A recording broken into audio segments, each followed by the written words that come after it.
2017년에는 2016년과 다른 하나님의 은혜와 축복이 있습니다. 그러나 그냥 있다고 주시는 건 아닙니다. 우리가 하나님을 바라보고 믿고 또한 도전할 때 하나님은 우리에게 새로운 축복을 허락하시고 또한 믿음으로 누릴 수 있는 많은 것들을 보여주십니다. 그래서 믿음이 세상을 이긴다는 것을 분명히 보여주실 겁니다. 세상 사람들과 다른 길을 가고 있는 우리의 인생이 되기를 예수님의 이름으로 축원드립니다. 오늘은 지금 요한복음 17장을 계속 이어서 보고 있는데요. 11절부터 19절까지 중요한 기도들을 또 이렇게 보도록 하겠습니다. 11절 제가 읽습니다. 나는 세상에 더 있지 아니하오나 그들은 세상에 있사옵고 나는 아버지께로 가옵나니 거룩하신 아버지여 내게 주신 아버지의 이름으로 그들을 보존하사 우리와 같이 그들도 하나가 되게 하옵소서. 이제 예수님께서 이 세상에 더 있지 않을 거고 이제 천국으로 좀 있으면 갈 거기 때문에 이제는 아버지께 기도를 합니다. 거룩하신 아버지여 내게 주신 아버지의 이름으로 그들을 다 보존하고 다 지켰습니다. 그렇기 때문에 그들도 성부, 성자, 성령이 하나 된 것처럼 그리스도 안에서 하나가 되기를 또한 연합되어지기를 놓고 기도하시는 겁니다. 여러분, 우리가 예수님의 십자가를 믿고 영접할 때 성령님이 우리 속에 오심으로 말미암아 그 성령의 역사로 이제는 함께 사는 주님이 내 안에 내가 주님 안에 사는 하나가 되는 역사가 일어납니다. 그런 축복을 누리는 게 중요한 거죠. 그러면서 12절에 중요한 말씀을 하십니다. 내가 그들과 함께 있을 때에 내게 주신 아버지의 이름으로 그들을 보존하고 지켰나이다. 그 중에 하나도 멸망하지 않고 다만 멸망의 자식뿐이 오니 이는 성경을 응하게 함이니이다.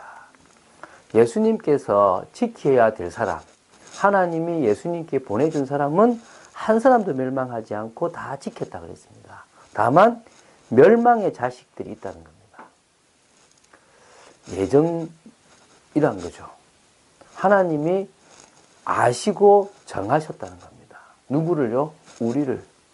우리의 원함도 아니고 우리의 다른 박짐도 아니고 우리의 다른 것도 아니고 그냥 그 부르시는 뜻이 하나님의 있음을 우리로 알게 하기 위해서 하나님의 기준을 따라 우리를 택하셨습니다.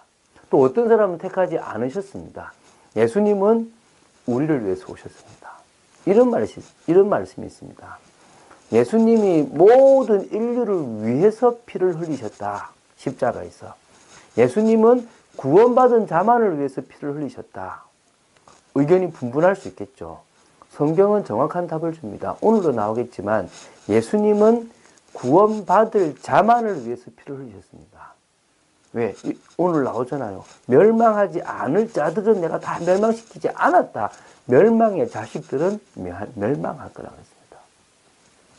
또 한 증거가 있습니다. 예수님의 피는 헛된 피가 하나도 없습니다. 예수님이 인류를 위해서 흘리셨다면 인류 전체가 다 구원받습니다. 예수님이 구원받을 자만을 위해서 피를 흘리셨기 때문에 구원받을 자들은 어떤 일이 있어도 구원을 받게 되는 겁니다. 이 말씀을 이해하시겠습니까? 오늘 여러분들은 하나님이 피로 값주고 사신 하나님의 사람들이란 겁니다. 그 확신 가지십시오. 지금 환경이 어렵습니까? 문제 가운데 있습니까? 혹시 아직도 다른 뭔가를 쫓고 있습니까? 빨리 내려놓으시고 그리스도 한 분으로 만족하는 축복이 인생되시기 바랍니다. 그러면서 이제 또 나옵니다. 지금 내가 아버지께로 가오니 나는 세상에서 이 말을 하옵는 것은 그들로 내 기쁨을 그들 안에 충만히 가지게 하려 함이니이다. 내가 아버지의 말씀을 그들에게 주었사오매 그들이 세상이 그들을 미워하였사오니 이는 내가 세상에 속하지 아니함 같이 그들도 세상에 속하지 아니함으로 인함이니이다.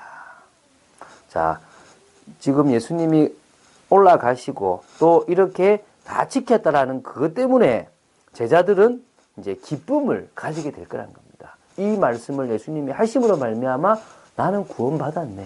나는 멸망하지 않을 거라는 기쁨이 있는 겁니다. 그리고 또 뭡니까? 예수님께서 미움을 받았던 것처럼 우리들도 세상에서 사단으로 말미암아 미움을 받게 돼 있다는 겁니다. 사단이 우리를 미워하고 우리를 싫어하고 우리가 이 세상에서 하나님의 나라를 이루는 그것 때문에 핍박이 있을 수 있다는 겁니다. 세상에 속하지 아니하였습니다. 우리의 시민권은 하늘에 있습니다. 내가 비옵는 것은 15절입니다. 그들을 세상에서 데려가시기를 위함이 아니요 다만 악에 빠지지 않게 보전하시기를 위함이니이다. 중요한 말씀이죠. 이 세상이 위험하니까 이 세상에서 빨리 데리고 가달라가 아닙니다. 사도행전 4장에도 보면 하반절에 보면 뭐라고 기도하냐면 하나님 저 유대인들과 로마의 그 빌라도와 이 헤로드 왕의 핍박을 푸십시오. 저 위협은 성경에 예언된 겁니다. 하나님 저 위협함을 저 핍박을 하감하옵시고 우리로 담대히 복음 전하게 해달라고 기도합니다. 우리가 가서 전도하는 그 현장에 하나님이 역사해달라고 기도합니다. 똑같은 겁니다. 우리가 핍박이 오고 환란이 와서 위험하니까 빨리 데려가달라는 기도가 아니라 무슨 기도라고요? 악에게 지지 않고 악에게 넘어지지 않게 해달라고, 우리를 빠지지 않고 보존해달라고. 사단은 속이기 때문입니다. 오늘 분명히 아시기 바랍니다. 뭐요? 우리는 피해달라고, 없애달라고 기도하는 게 아닙니다. 그것과 상관없이 시험 들지 않고, 그것과 상관없이 악에게 빠지지 않고 하나님의 일을 이룰 수 있도록 기도하시는 겁니다. 저 핍박, 저 환난 당연한 거 아닙니까? 일어나는 건 당연합니다. 그래서 믿음 주십시오. 우리 마음에 흔들리지 않도록 은혜 주십시오. 붙들어 주십시오. 저것과 상관없이 2017년에도 하나님의 나라 이루게 하여 주시옵소서. 기도해야 될 줄로 믿습니다. 그러면서 또 기도합니다. 내가 세상에 속하지 아니함 같이 그들도 세상에 속하지 아니하여 사옵나이다. 그들을 진리로 거룩하게 하옵소서. 아버지의 말씀은 진리입니다. 진리를 붙잡을 때 세상과 구별된 삶을 삽니다. 하나님의 말씀을 딱 붙잡을 때 세상과 다른 삶을 살아갈 수 있습니다. 그래서 여러분들이 이 새벽에 복된 사람입니다. 왜? 하나님의 말씀을 붙잡기 위해서 이 자리에 앉아서 듣고 있습니다. 할렐루야. 말씀 듣는 일에 집중하셔서 세상과 구별된 거룩한 삶을 살아가시게 되길 바랍니다. 아버지께서 나를 세상에 보내신 것 같이 나도 그들을 세상에 보내었고 또 그들을 위하여 내가 나를 거룩하게 하오니 이는 그들도 진리로 거룩함을 얻게 하려 함이니이다. 주님이 우리를 보내셨습니다. 이 세상에서 빼앗긴 하나님의 것을 회복하는 하나님의 나라를 이루기 위하여 보내셨습니다. 할렐루야. 주님은 거룩하십니다. 왜? 우리가 이 세상에서 거룩한 삶을 살도록. 2017년입니다. 계속 요한복음을 봐나가는데 이 요한복음을 봐나가면서 우리에게 정말 말씀밖에 없다는 답을 내게 되기를 바라고요. 또 이 요한복음이 끝나면 많은 서신서 중에서 좀 짧은, 그래서 그렇지만 좀 힘이 있고 아주 중요한 메시지가 있는 옥중 서신을 좀 먼저 한번 보려고 합니다. 그러면서 우리가 계속 성경에 있는 말씀들을 쫙 봐나가면서 오늘 우리에게 주신 은혜들을 받아갈 거고요. 그러면서 늘 강단, 예배를 드리는 그 자체가 중요한 게 아니라 그 예배에 주시는 하나님의 은혜가 중요한 겁니다. 하나님의 말씀은 우리에게 답이 되는 말씀입니다. 해답, 고민에 대한 해답. 우리가 기도한 것에 응답이 됩니다. 우리가 한 주간 가야 될 방향이 됩니다. 그래서 그 말씀을 붙잡으면 됩니다.